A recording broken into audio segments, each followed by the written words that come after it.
Salam, hər vaxtınız xeyir olsun, hörmətli müəllimlər və müəllimliyə namizəd olan şəxslər. Bugün sizə kurikulumdan növbəti bir test tapşırığı təqdim edirəm. Bu situasiya tipli sualdır, amma variantlarda situasiyalar təqdim olunubdur və verilən fikirlərdən hansı doğru hesab olunmaz deyə bizdən soruşur. Baxaq. Müzakirə prosesi zamanı şagirdlərə mümkün qədər açıq tipli suallar vermək lazımdır ki, daha çox şagird müxtəlif fikirlər səsləndirə bilsin. Doğru fikirdir. Müzakirəni yadda saxlayaq ki, daha çox açıq suallar üzərində quranda effektiv olur. Sonra deyir, müzakirə zamanı şagirdlərdə yaranan sualları müəllim birbaşa cavablandırmayıb.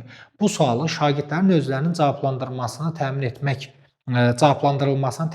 istəyirsə, o zaman sinifdə şagird önümlü mühiti daha çox təşkil edir. Bəli, müəllim birbaşa cavab verməkdən daha çox çəkinib nəyə çalışmalıdır? Şagirdlərin cavab verməsini təmin etməyə çalışmalıdır, özləri cavab versin. Ya sinif yoldaşlarına yönəldə bilər, ya məsələn, ipucu verə bilər, özü tapsın, resursa yönəldə bilər. Bunlar mümkündür.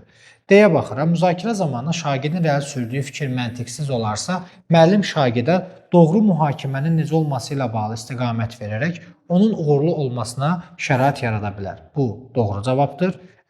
Burada yanlışlıq yoxdur. Müzakirə zamanı şagirdin fikirləri bir-birinə zidd olarsa, məsələn, iki şagirdin fikri bir-birinə üst-üstə düşmürsə, müəllim kiminsə tərəfini tutmamalıdır. Yəni, tərəf tutmaqdan çəkinməli, neytral vasitəçi olmalıdır. Yəni, neytral vasitəçi nədir? Ortaq məxrəcə gətirməyə çalışmalıdır hər iki tərəfi.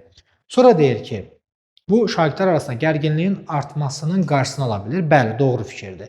Səbəb nədir? Çünki müəllim şagirdlərdən hər hansı birinin tərəfini tutsa, vəziyyət daha da gərginləşə bilər. Burada C-yə gəldi, diqqət eləyək. Müzakirə zamanı müəllim sualı ən zəif şagirdin səviyyəsinə nəzərə alaraq hazırlamalıdır. Sualı ən zəif şagirdin nəzərə alaraq da hazırlamaq olar. Amma deyir, ən zəifə uyğun hazırlayırsansa, yaxşı, potensiallı şagirdlər necə olacaq? Bu yanlışdır. Həmçinin şagirdlərdən hər hansı biri suala cavab verdikdə, müəllim onu cavab verənə qədər gözləməlidir. Ümumiyyətlə, uşaq suala cavab verənə qədər onu gözləmə anlamı səhvdir. Niyə? Çünki uşaq cavab verənə qədər onu gözləyiriksə, bu nəyə səbəb olacaq bir müddət sonra? Həmin o şagird cavab verənə qədər bizim onu gözləməyimiz vaxt ikisinə səbəb olur. Ona görə məntiqsiz cavabdır bu. Onu digər şagirdə müraciət etməlidir. Təbii ki, bu yanlışdır. Ona görə cavabımız da uyğun hesab olunmaz C variantında oldu. Ümid edirəm ki, sualın doğru cavabını tapdınız. Belə, bu qədər. Özünüzə yaxşı baxın. Sağ olun.